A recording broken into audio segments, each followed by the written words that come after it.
Good evening, everybody, and welcome to St. Mary's Ice Hockey Program with yours truly, Rick Pulaski, along with my debonair co-host, Mr. Zach Lytle. We have a couple of young players with us from the team, the captain and the big bad goaltenders with us tonight. We're going to have a lot of fun with these guys, and we'll get right to it. So, Ethan, go ahead and pull that mic a little closer to you and tell everybody who you are, how much you weigh, and if you prefer, what kind of girls you like, and see if we can get you a date. Well, my name is Ethan Sultana. I am 5'7", and I weigh 150 pounds. Shoot right. Use the cane curve. Good old caner. If anybody's donating sticks. yeah, if anybody's donating sticks, I need a senior stick. Recently broke one, so I've been donations. Go ahead. Who are you, young man? I'm Tristan Tells. I'm 5'8", 130 pounds. Just trying to play as much hockey as possible. And what position do you play? Goalie. That a boy. All right, Zach, how are you tonight? You ready to go? I'm great. We're going to have a good time tonight. We're going to talk about a few things. We're playing our first league game this weekend in Anaheim. Actually, 3 games, but the first one will be tomorrow afternoon at 6:40. Then we quick return, a couple practices under your belt again, and then we're off to Minnesota next week. So we got a lot of stuff coming up. I'm just going to get right to it. Ethan, go ahead and tell us a little bit about your hockey background, who you played for, and where you're from, because you're not from this state. No, and then talk to us a little bit about St. Mary's, what brought you to the St. Mary's, and what you think of the team so far.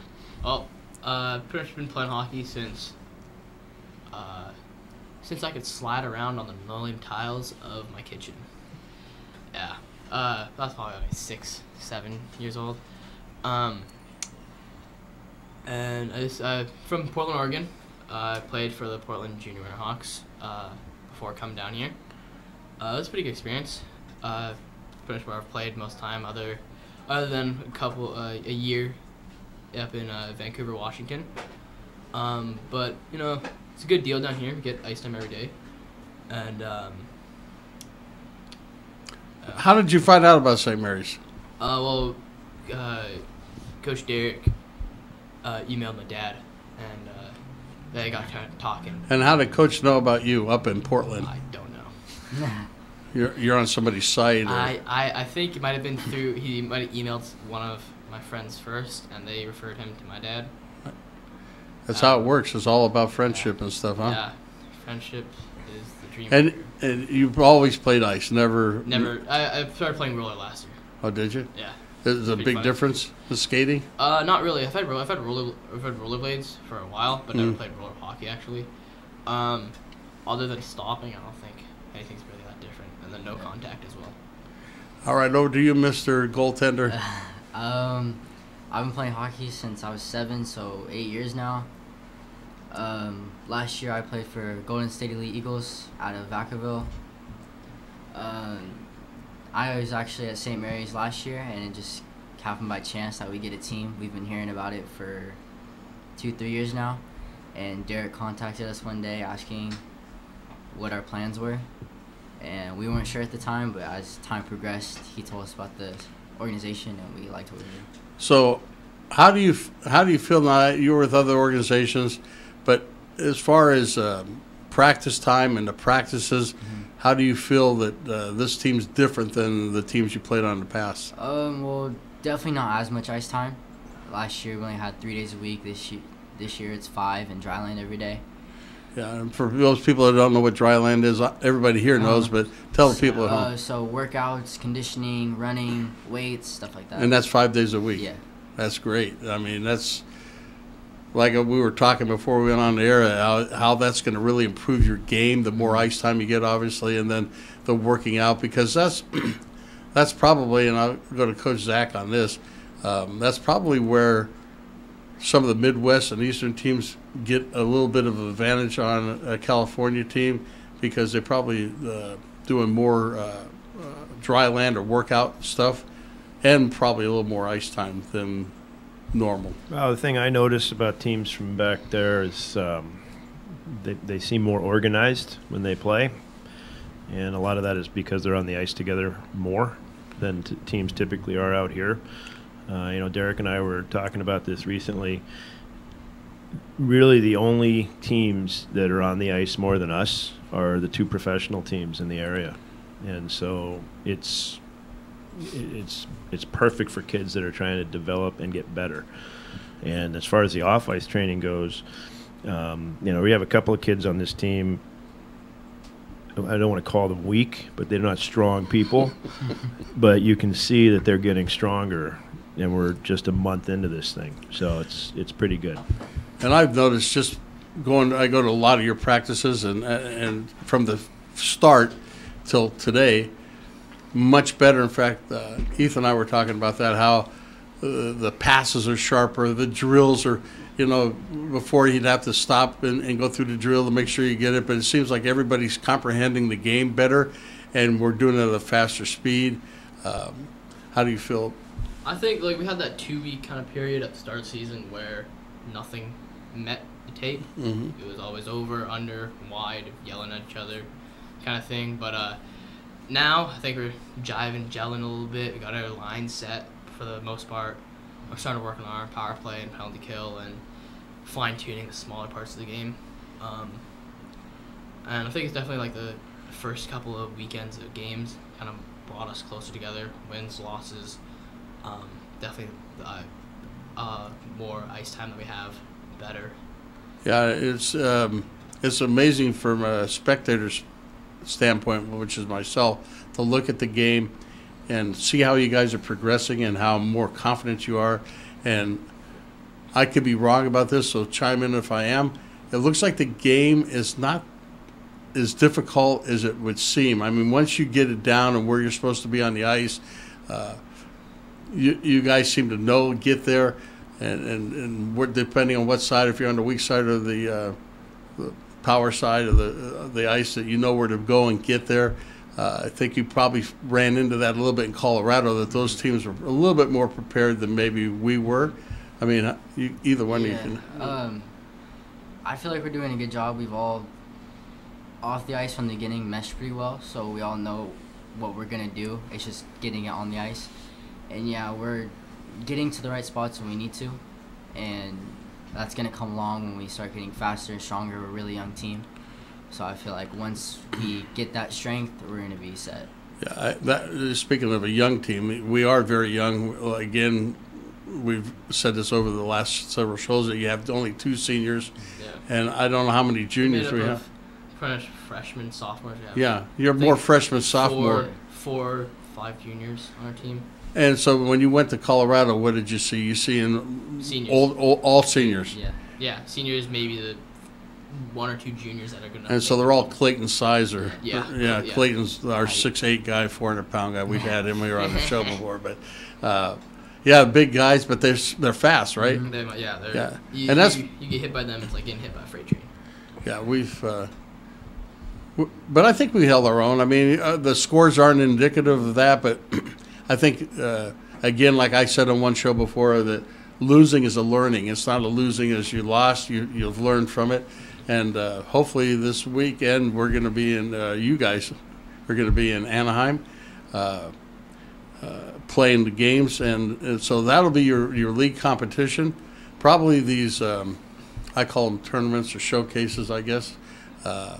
There'll be different teams and probably more elite or better teams. Yeah, there'll be some similar-esque teams, I guess, to us. So we're definitely the prep school division. So I know a goalie who's going to be playing on one of the teams that we'll play against, I think, when we go to Michigan. And they're a young program like us. So I think we'll get the variation between those top NAPL teams that we played in Colorado to the younger, more inexperienced organizations like ourselves. Yeah, I think, like I said, you guys have come a long way. Just, I don't know, what have we been practicing, Coach? 6 weeks? 34 practices. 34. Yeah. We're having. So Coach is taking out for cake when you get to 100 practices. We're going to have a cake, 100th practice. But one of the important things for all the players to remember is, they all want to be seen. They want exposure to higher leagues and coaches and scouts for higher leagues and higher programs. And, one of the things that we're able to offer with as much ice time as we have is detail. And very few scouts will look at a stat sheet and say, oh, he had 8 goals or 12 goals or 30 points. They want to see the detail in the player's game. Do they block shots? Do they make decisions quickly and make right decisions? And those details in the game that we address every day in practice, you can see. I think that's why our practices have cleaned up as time has gone on, is the kids are moving faster, but they're making decisions quicker. And it's all that little detail that we go over all the time. It just keeps building and building and building. So now when they go and play in these showcases, you never know who's watching or when they're watching. But if you're always playing the game correctly, it doesn't matter, because the details in your game will show through. And we talked about this a show or two ago about how some of these NHL players, everybody knows the stars, the Canes and the Sidney Crosbys and the Ovechkins and those type of people, because they're scoring. But there's so many players on those teams that don't get the recognition. But without them, these other guys cannot look as good as they do. And a lot of people miss that when they're watching games, because you're either a fighter or you're a scorer. But there's a lot of guys that do all the work and get no credit for it. I mean, unless you like you guys, students, or the coach, or myself, who's been around the game a long time, and we look at those little nuances that most people don't catch. So we're going to go into talking about your league game, and then I got a plethora, don't ask me to spell it, but it sounds good, right, of questions to ask you guys here in a little while. Okay, so tomorrow you guys meet at the school about 9 o'clock, and then you're going to be vanned or bused, however you want to look at it, down to L.A. or Anaheim. Be chauffeured. Yeah. What's that? Chauffeur? Oh, yeah. And you're one of the chauffeurs? Oh, yeah. We're going to make sure your credentials I'm are all going to there. get a Clayton-sized jug of coffee. Oh, yeah, exactly. So you get down there tomorrow afternoon, and you play your first game tomorrow night against John Bosco at 6:40. So, Coach, you probably haven't seen film on them, or maybe you saw them last year, but again, it won't be the same. This isn't in our division, too. This is They're Division 2. Yeah. And that doesn't have much bearing on the level. I know last year with Bellarmine, when we played Division 2 teams, they were all tough games. The Division 2 teams are not necessarily a drop in skill. They're skilled teams, but for one reason or another, they're playing in Division 2. Maybe they're not a pure team. Oh, so it could be as simple as that. They And still could have double A, triple A explain that players. to the people that I understand what it means, but explain. Well, what every your team is. player on our team goes to St. Mary's, Right. and every player on the Bellarmine team goes to Bellarmine, and so on and so forth through the Division 1 bracket. In Division 2, you might have kids that geographically don't live near the school but play for the school's hockey team. So that would put them in a Division 2. It'd be like, just for people that are in our listening audience, so they could be a team, and we do have one for the Colts, by the way, that are made up of team high school kids from the local schools like Lincoln or Stagg, Franklin, Edison. They're of that age, but that school doesn't have a team, so that would be a team, but it would not be a pure team, and I think that's what Coach was talking it's like about. where we had up in Portland. You had the same thing in Portland? Yeah, because we don't have a Portland high school. It's high schools all around the Portland metro area, pretty much, and you go into Beaverton, is where our rink is, and you play for Portland. But we're from all corners of the Willamette Valley. Yeah, it's probably, well, we had a high school team here, well, ever since I've been involved with the Colts, but yeah, it's a lot different because most of these kids are, some of them are very skilled, some of them aren't. Some of them are just learning to skate to play, so it's a different type of team. However, so John Bosco, we don't have a read on them really as to what you're going to face. I've seen some of the YouTube videos, like they post their. That's right. You guys are the webmasters. Tech Nation. Yeah. I watch them, and the video doesn't do enough to capture the speed of the game. So definitely on video, everything looks 10 times slower than what actually happens on the surface of the ice. I think like they got a couple big guys, but I think we can definitely play with them. I mean, we're a fast team, and like I said, video makes everything slower. But I think we can probably outskate them, outwork them at least. Yeah. So that's what you try to do. Definitely be a good game for tomorrow. Definitely come off bus legs. And then on Saturday you play 2 games. Gotta look at the right cheat sheet here. Saturday you play at 8 a.m. in the morning, so that's tough on you guys because you got pretty much a 6 or 8 hour trip down tomorrow. You play tomorrow night at 6:40. Game will be over somewhere around 9 o'clock. You got to shower, get something to eat, go to bed. So it's going to be a long day for you, and then turn around to be on the ice for game ready at 8 a.m. So that means you got to be at the rink 6:30, 7 o'clock, and ready to go. So. And that's against Damon, right? Is it that how you say? Yeah. They're in our division, right? Yeah. Right, they are in your division. Yeah. So. And then the last game is against Oulu, right? Orange Lutheran, at 4:20. Yeah. So that game will get over 6:30. You guys hop in the vans, and then you head back to beautiful Stockton. So. Getting here early in the morning. And then you have all Sunday to do homework. Yeah. One quick thing that came to my mind that I wanted to get out there. Sunday, 6 o'clock at Oak Park. One of the young players on our Colts team is doing, excuse me, I'm getting over a cold, so I'm going to start coughing here in a minute. Give me a second. He's doing a school project on sled hockey. Coach, why don't you talk a little bit about sled hockey? You know what the game is. Don't look at me. A little bit. I didn't realize we were going to have a curveball.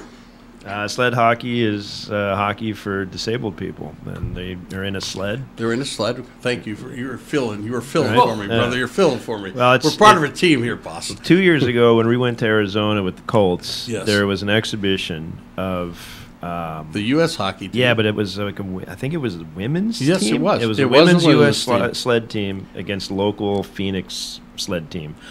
And it was really interesting and fun to watch. It was really fast, and the way they play, like they're reckless in how I guess you can be if your body's broken. Yeah, but like they go after each other with no Good. abandon. It was good hockey. Yeah, they use shortened sticks, and they're strapped into this sled, and they go around there. The goaltenders are in a sled. And I saw a lot of good hockey. I mean, the same kind of breakouts that we do. They do all that stuff. This team's coming over from Oakland, and I guess I was talking to Jaden, the young man, Jaden Ratto, was putting this together, and he said that one of the kids is like 6 years old, and the oldest, they said, is as old as I am. And I said, really? I said, well, how old do you think I am? And he said 112. But they're in their 60s. There's one person who plays in their 60s. I think the coolest thing is they're going full speed and they're sliding the puck under their sleds. Yeah. It's crazy. Yeah, under the sleds, and they shelf it. I mean, it's just crazy. So some of our kids, and I don't know if you were invited, but you're more than, if you're going to be in town, they're looking for kids to play against them. I know Anthony signed up, and Luca, and I don't know, a couple other kids from the team are going to go out there. So just to watch them, we can make fun of them later, that they're out there trying to play hockey with they're going to be in the sleds too? Yes. They did a thing with that in the NHL. They had NHL players try How'd sled that work hockey. out? They were gassed. Like Yeah. the NHL guys didn't realize how Because tiring you're not using your legs. It's all Yeah. arms, and you have two sticks with paddles on them, and you're using them upside down, and then when you come to the puck, you got to play it. I mean, it's fun. So if you're in the area at 6 o'clock, there is no charge for it. Come in and watch it and have a good time. I think it'll be a great event. All right. Uh-oh. You can continue talking. Okay. I'm getting plugged in. Something's plugging me in here. All right. So I'm going to go, one of our, actually, he's a parent, sent me a ton of questions. So we're going to go through those, and then we'll talk about Minnesota here in a little bit. All right. It says to the goalie. That'd be you. Yeah. All right. What goalie activities do you do or drills are you doing to get better? Movement. It's only really my third year of ice hockey. I've played roller since I started, and one of the big things is just skating. So especially last year, whenever I could in between drills, do maybe a little post to post and out, sliding, cross crease. I got new pads this year, so any type of movement. So now, as a goaltender, you're in the cage. Somebody's coming right or left. Now, because angles are so important that people don't realize how important that is. And I mean, probably an inch or two one way or the other, you got an open space somewhere. So how do you, as a goaltender, take me through what you line yourself up with, and then obviously you're going to follow the puck if it keeps coming in, but where you kind of line yourself up? Well, I usually wait till get to either the cross the red line or blue line. I try to start in the middle of my net. I can see down to the other net and try to focus in on their middle post so I don't have to always look behind me. And then usually my arms are almost long enough to where I can tap both posts when I extend them all the way out. So if I can extend them all the way out, that's how I know I'm in the middle. And then I just move one side out close to the puck so I'm square with it. So in other words, you're on the near post, whether it's the left or the right.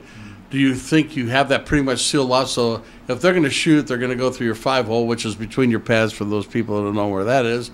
And then they're going to go, if you're on the left side, you got the right side a little bit more exposed. But so are you looking at the stick angle, the puck angle, or what are you looking at just before the shot comes or when you perceive the shot's going to come? Because that's probably the stick. A lot of it's just trying to read the stick, and as far as being flat or tilted or just the way their body's angled, which way they're turned, stuff like that. So you want to have the reaction to it, but also have in mind like where you see it coming. We scored a goal in San Jose, and we talked about it when Jack was on the show, and it was almost like a slow motion. He took a slap shot from the blue line, and the goalie's screen, he's got 2 or 3 guys, and he's trying to look through them, and the puck's on the ice the whole time. Usually a shot from there is raised, coming up into the upper body area, and the puck just slid from the blue line all the way into the net, and he never moved because he didn't see the puck. That's got to be tough on you. Yeah. And so your defensemen are around you, or should be around you. Now, how do you talk to them? Do you tell them, hey, right, move left, I can't see the shot, get out, or hit them in the back with your stick or something? Yeah, I try to talk to them. I don't know if you can hear me. I try to talk to them as much as I can just to let them know what I see, what I think they can do, just to help out. Yeah, I hear them screaming at the D a lot. Yeah. About where the pressure's coming and stuff, because they'll go into the corner, that shoulder check in. They don't know who's coming in behind them, and he'll be telling them, giving them. I noticed too with you. We've been around one of the goaltenders that plays for the Colts still, very good goaltender, but he was one of those ones that stayed in the net. I know you like to go out and play the puck. Yeah. I've seen that.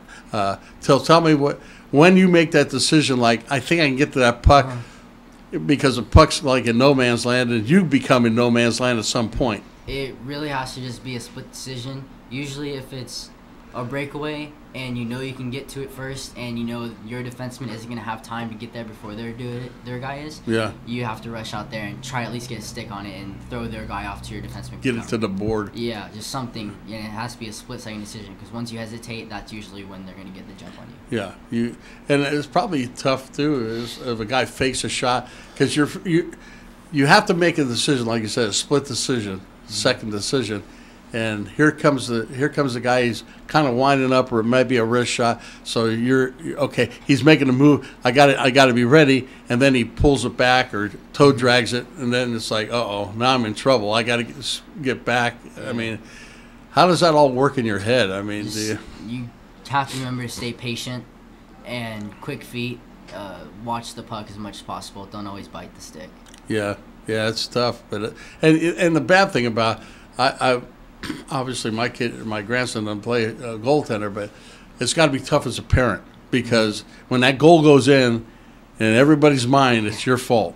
Yep. And how do you probably get upset at yourself if you think you could have done something different, but for the most part you just got to push it out of your mind and go on to the next thing, right? Honestly, it's us a lot of we as a player. Like, oh, crap, I should have pinched there. I should have given him a poke check. I should have played this guy harder as he came across our blue line. And people out there think it's the goalie's fault. It really isn't. Like, honestly, even it's not all the time the defenseman's fault. It's a lot of times the forwards who you don't forecheck hard enough or angle the puck well enough, and it slips by us. And then now they're down odd man rush on our defensemen who are then left helpless. They and that's true. A lot of times people they don't understand the game. If they're just out there to watch it, they're not. They want to. Anytime something happens, it's got to be this guy's fault. But I've seen that a lot where you guys make the first stop and then the rebound, and that's got to be tough. I mean, how do you? What do you do so that the rebound doesn't get too far away from you to where you can get a glove on it, or is there a science to that, or it's just luck? Or usually the type of pads you have. I've had pads in the past where they have more pop to them, and I've had pads in the past where there's nothing. They just die. So the puck will hit and it'll fall right in front of you, or the puck will hit and go all the way out to the boards. It's just stuff like that you have to try to keep in mind when you're buying stuff. And then you hope that your defenseman or somebody can get that puck out of there. Mm-hmm. Yeah. Just right angles. Now, you've watched him in several practices now. How do you feel that he works his angles and that type of thing? I think he's still trying to figure it out a little bit. We would like him to continue working on this fundamental, on his movement, like he said, his positioning, and his hands. He's got to get his hands in front of him so he can play the puck with his hands a little bit. But from where he was on day one to where he is now, you can see the improvement. And when we were in Colorado, I think it was the last game. It was the last game. Maybe it was the third game. No, it wasn't the third game. Third game was a bad game. It was the second game it was the second game against the 18 AAA team. He competed as hard as anybody could ask anyone to compete. Like, he battled hard. 74 shots. Yeah. How many? 74. Holy buckets, boy. He battled hard. Yeah, that's tough. And it's got to be frustrating. It's frustrating for the whole team. But as a goaltender, when we as a team cannot get that puck out of our defensive zone, but their offensive zone, get it out, at least, get an icing or something so you can take, I can reset now. Because when it never comes out, it's just pass, and you're tracking that puck. I mean, people at home have never played that position. Mm-hmm. Put something over your head to where your eyes are the only thing showing, and so you're tunnel vision. You got to move your head, but then you got to follow that puck. I mean, it's got to be very difficult to do that.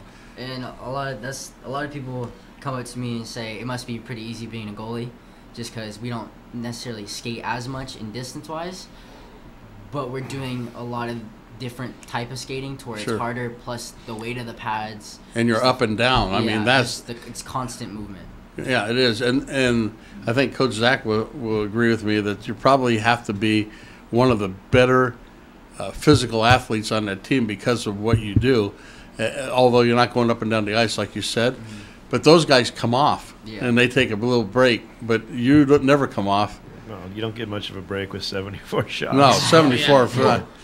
Yeah. Well, what's more fun, 74 shots or be the guy at the other end who faced, 5? 74. Exactly. 74. It was a good day. Yeah. I got more questions. That's what I was going to do. I got more questions. Some of them are for Coach Zach. Here we go. Coach Zach. Of course. How do you develop the team's defense and defensemen? Repetition. Repetition of movement, repetition of skill. Game situations, put them in situations they have to make decisions they'll see in practice. You make them do things they'll see in games, and you just correct mistakes every chance you get. Yeah, it's amazing to watch these kids skate backwards. I mean, some of them skate as good backwards as they do forwards, and some are better backwards than they do forwards. But it's really good. I've seen a lot of in the lower divisions where kid sees the puck coming, he turns his back to the play and runs. He reminds me of the NFL defensive backs that never look at where the ball's coming, but the receiver does, and he catches it right over his head because they don't know the puck, the ball's there. One of the things that with our D like to do is they like to cut back. They get all the flow of the game going one direction, and then they feel pressure, and then they want to stop and cut back. And who hit Alex the other day? Was that you? Somebody drilled Strider. Alex Strider. Somebody hit Alex right in the back because he stopped to cut back. Now there's a good teaching moment. Right? Keep going.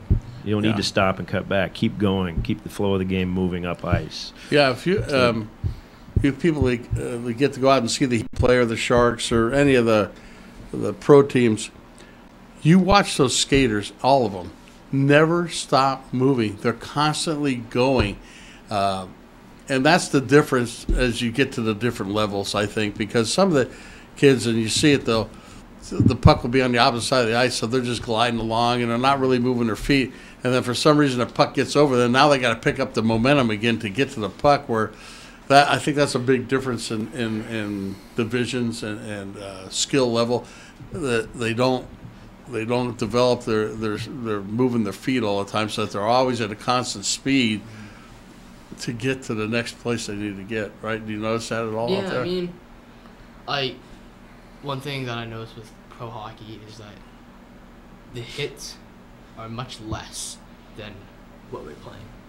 We go out there and there's like a hit every shift, and like a big one that should not be a penalty. Doesn't matter. Whereas they use their energy so efficiently at the pro level, so that they can continue moving. They don't need to stop. They don't need to glide, stop moving their legs to catch up, to get a breath. Whereas we're here, we stop all the time. We glide all the time. And we don't think we think in the moment, not in the next shift, in the next play, where the puck's going to be, where we're going to be. We're going to throw a hit because, oh, well, this guy poke-checked the puck off me. Well, now I'm going to teach him a lesson not to do that. Whereas instead of going to go get that puck and then putting it in the back of the net, we decided to go and hit them. And a check at every shift is very tiring. And that's a good question. Somebody brought this up. I think it was Mike Bird. We talked about it. So you're the hit, or you're gonna teach this guy a lesson from taking your puck, right? Mm-hmm. So when you put the shoulder into him, or normally that's what it would be, it takes a little out of you too. Oh yeah. I mean, it's not just because that guy's getting hit, because the speed is the speed. You're feeling the same impact as he is, but he's usually not expecting it, or he's not prepared for it, because you know what you're going to do. Sometimes. So like when we played Bellarmine,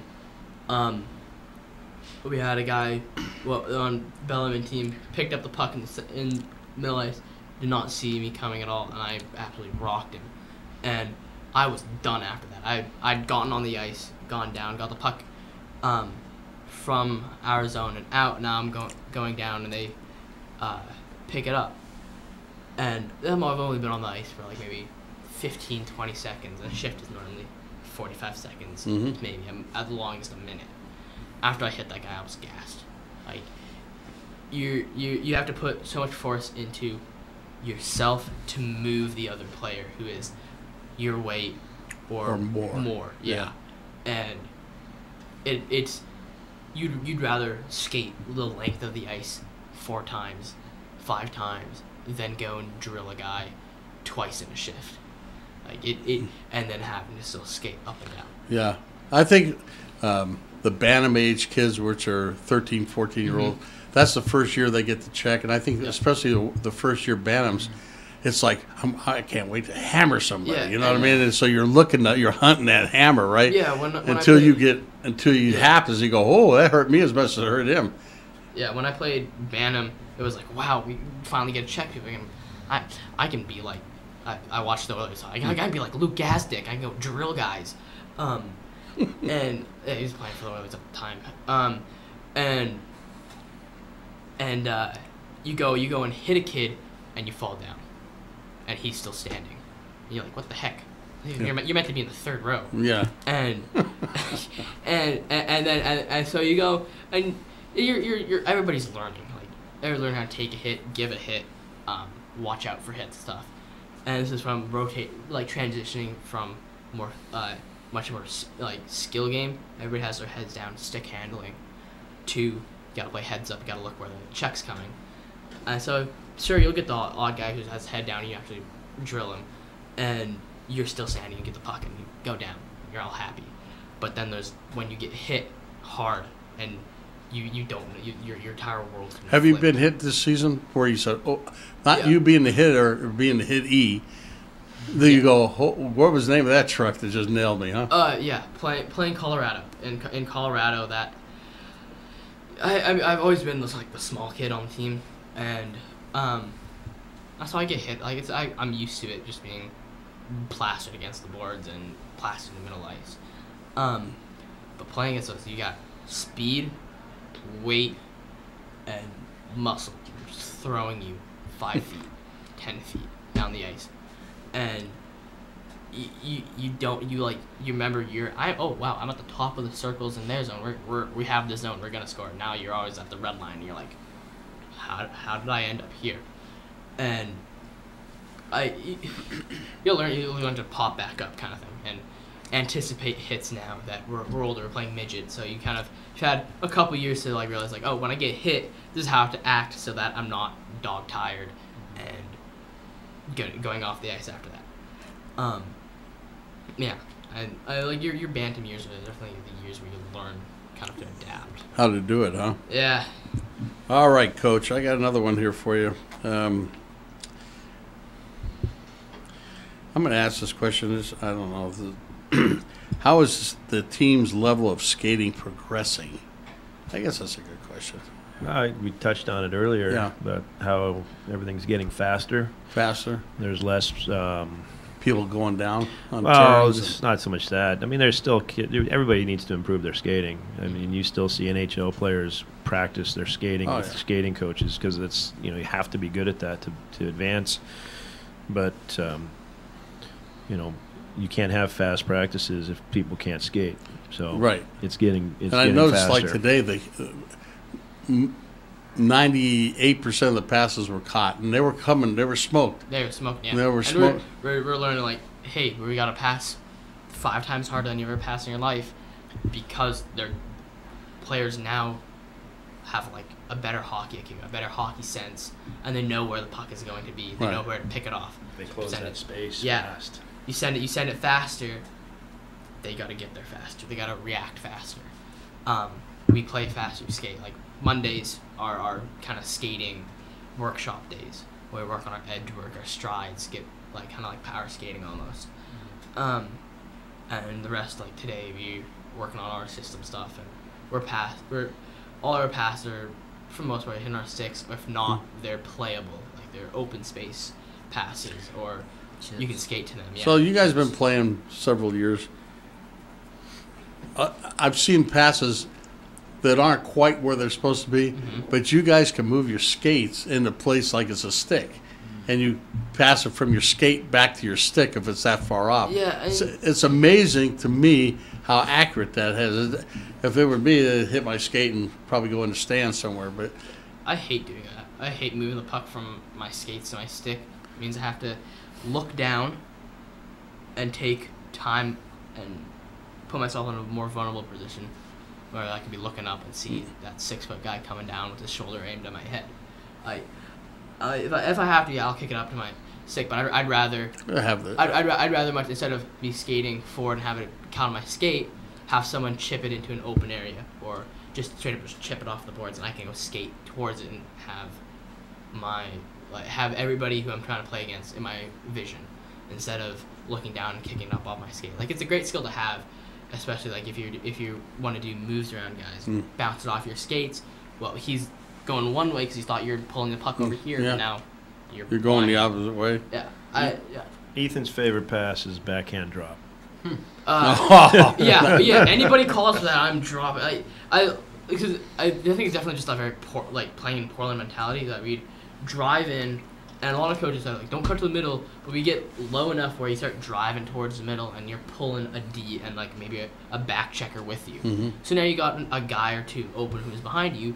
You leave it. You come across the top and you leave it. You drop past it back, and now the guy has a quarter of the zone open for him to make plays and stuff. Yeah, but you love it so much, you backhand drop pucks to yourself. Yeah. Every practice, at least one time. I catch a pass like at least once every practice. Behind me here, and you.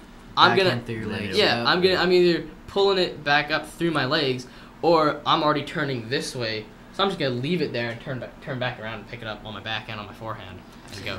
But I think as the season goes on, and the guys that are coming behind you should be aware that he may just drop this, take everybody with him, and leave this puck for me.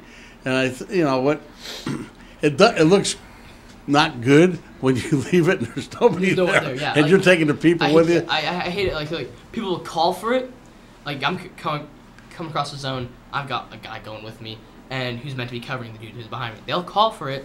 I leave it there, and then they remember, oh, that's right, I'm F2. I'm meant to be driving towards the net instead of calling for the puck. And I'm in a pickle now because I don't have the puck. I've just left it there. Yeah. And they got people rushing. They can't come back to the bench now either. Yeah. Somebody's going to get an earful. I'll get a rip a new one by these guys. All right, another one for Coach Zach.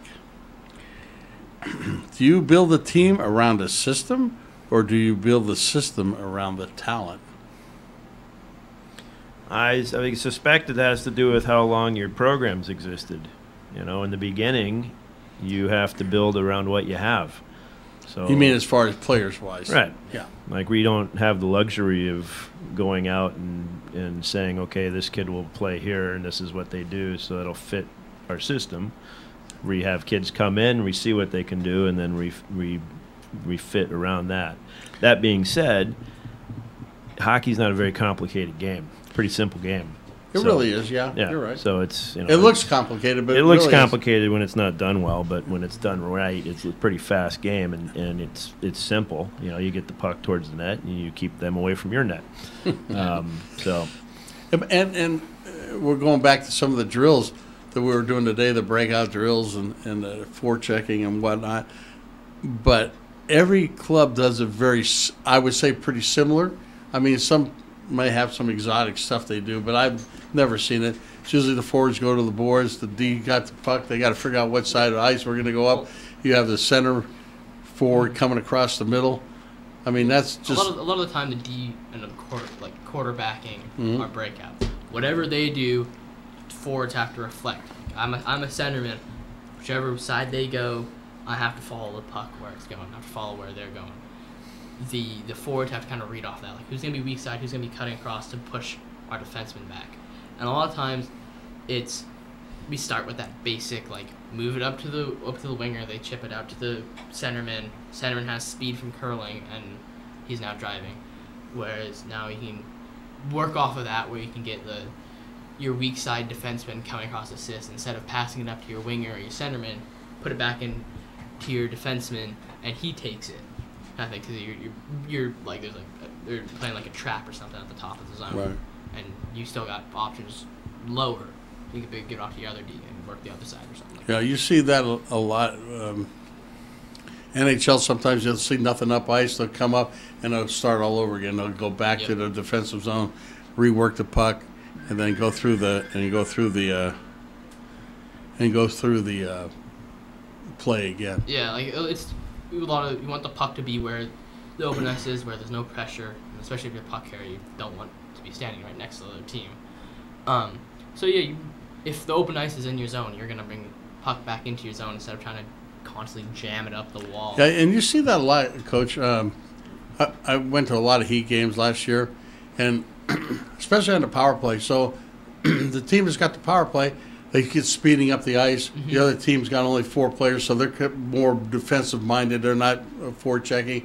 And the guy come right up the center ice, and he'll drop it about the red line. He'll just leave it and keep skating, and then somebody from the defenseman or winger comes, grabs that puck, and enters the zone. But that team, I guess, they're seeing the speed, so they're backing up. Yep. But it allows that other guy to come in behind him and get the puck into the zone. Is that I haven't seen that we've ever done that. No, I don't think we're going to probably touch on that this year. No, I don't think so. But they're very anti-draw passes. I think what they're doing is they're trying to get the penalty killers to jump a little bit and move forward, and then your late guys coming really fast, so you catch them in between going back to their zone or coming out to get the puck, and then you take advantage of that little hesitation. At that level, those guys are looking for inches, so if they can gain an inch, they'll do it. Yes, and that's probably the biggest difference. I talked to a goaltender to play for the Thunder years ago. Anyhow, I asked him, what's the difference as a goaltender with the ECHL and the NHL? What is the difference? Because they're all big, they're all this, and he said about this much. Mm-hmm. He says about an inch. Where I'm at is a difference between a goal going in and a goal not going in. So I mean, when you think about that, an inch. Now for you, it's probably going to be more only because of your size. Yeah. But those goaltenders and those leagues are 6'1", 6'2". They fill the net just sitting there pretty much, yeah. you know. So, pretty amazing stuff. I want to touch on a couple of things. We're down to about 3 minutes left on our show. So, quickly, we're having a fundraising dinner held at St. Mary's. It's a raffle drawing, $5,000 grand prize. Get in touch with me either through the station or call me. If you look at the website or Facebook, it's on there. Get a hold of me. Some tickets. We're going to be, we're 2 weeks from this Saturday. It's going to be a great time. We have a live auction of a private jet for 6 people. It's going to be a fun time and it helps these boys in their hockey careers because the money goes directly to the team. Something that we do. And then, like I said before, we'll have something in about April, May on a golf tournament. But the boys will be there that night. They'll be serving the food. You get to meet some of the players, talk to them. They're great young men. They do a great job. And we just want to continue their career in hockey. Now, last thing before we go off, I'm going to talk about Minnesota trip because we won't be back on the air until after both these trips. Mm-hmm. And here's the nice thing. We open up in Minnesota October 19th at 8:15 versus Valor. That is a team that we played in Colorado. Mm-hmm. How do you guys feel we'll do the next time we see them? I think that we'll definitely be able to learn, at least from this weekend playing in Anaheim, what to do, what not to do, how to better our systems and stuff, and we can take that knowledge into Minnesota. And we played them already in Colorado, so we kind of know what they're like, what their speed, what their pace is going to be like, what not to do, what to do, and how to play against their size. I think we just saw how hard we really have to work if we really want to play at that level. And if we're going to play at that level, I think we can play to their level and play as hard as we need to. What do you think, Coach? Tristan said it perfectly. It's what are you willing to do to play at that level? How hard do you want to work? If you want to take a shift off or take it easy or it's too hard, then it's not going to go well. But if you're going to buckle up and work as hard as possible, they understand how to play the game. Right. They have the skill to play the game. Just how much heart do they got? Exactly. How much you want to dig down and how hard are you willing to battle? And I would think most of you guys have got the same intensity as far as wanting to get there. Mm-hmm. I think the team is going in the right direction, obviously, at this point. And this whole season is going to be interesting to see how you guys do at the beginning and at the end, and we go from there. We got another game on Friday, Fountain Valley, which you guys played. So it's the same thing. You've already seen them. You know what they're going to bring. They got a one or two guys that are pretty good on that team, from what I understand. But you guys still got to go out there and play your game and do what the coach have been telling you. You guys are going in the right direction. Finally, we play on Saturday against Prairie Valley. I don't know if you know anything about that team, Coach. No, Yeah. You do? No. And then St. Rita's. Does that sound right? On Sunday. And then we return a 7 a.m. game on Sunday. And then that's get out of town day. Then we go to the airport and get out of there. But it's a fun time. I think you guys are all out there working hard. You guys, I kind of like it because there's a lot of kibitzing between you guys, getting little brownie points at one another. And that's what the team's all about, We've, through Anthony's career in hockey, I've seen it a lot where the team's not a gel team and one kid feels picked on. But you guys really, as a team, are pretty cool with each other. I mean, I'm sure everybody has their moments, but for the most part, they're all there. And Clayton said it best. He said it's the best team he's ever played on as far as you guys bonding. Yeah. And that's all good because, you win as a team, you lose as a team. And it's all going in the right direction. You got any closing comments for us, Coach? I wanted to know, when you're like in practice today, who's the last guy you want to see come down and shoot? Oh, That's for me. Sure. no, No. it's That's not you. I put up one all the Hey, time, Tristan, we know it's not Petroni. no. Oh, he actually took a slap shot on my head today, so I'm a little mad at him. He did? Yeah, right up here. Let me tell you something. He didn't know it was coming at your head. I guarantee you. He just shot it. Wow. I did not raise it that much. Either Alex or Clayton. Probably Alex more because he can place the puck where he wants it, Yeah. and he has the strength. Yeah. It's probably him. Yeah. It's scary. Since you guys have been, this was one of the questions too. Who do you think's the most improved from day one on the ice until today? Who do you think out of everybody? I'd say Strider. Shire's gone pretty. Yeah. He was, I think he took like a year off of hockey before coming back to this team. No, he That- played last year. Played last, oh yeah, that's right. He played last year with us. Yeah. I think it was definitely the first couple days pretty shaky, nervous, but now he's in our mini games at the end of practice. I hate playing against him. Annoying player to play against. You hit him, he'll pop right back up. He'll get under your stick. He'll take it from you, and you don't expect him to hit you or play you hard. Probably for me, since I played with him last year, probably Hunter, because I've had more time to see him progress. From this year to last year, I've seen a huge jump in his game. Yeah. Just from speed to confidence to shot, it's gotten a lot better. Yeah. And like I said, you guys are all rally around each other, and if you see a kid down, you're there to pick him up, and if he needs a little bit of leveling off with his big head, you guys do that too pretty well. Yeah. So it's a good team. Anything else from you, Coach Zach? No, I'm good. You're all ready? Packed up to go to L.A. tomorrow? Or Yeah. Anaheim, rather? Yeah, I thought we were going golf shirts tomorrow. I only brought one tie. And then Coach said we're wearing ties tomorrow, so. Right. He's got to communicate. I mean, know. we're going to Just work don't- on I that just this can't- I season. just can't spill ketchup on my tie. Oh, be all right you if I can't do wipe. that. You can't use it as a napkin either. Exactly. Any other comments you guys got? Anything you want to say to your buddies on the team that this is probably going to be the best show? I mean, look at us. Of course, it's gonna be the best show. Yeah. Yeah. Handsome. We're the Two most handsome poster guys. boys of the team, I'm- yeah.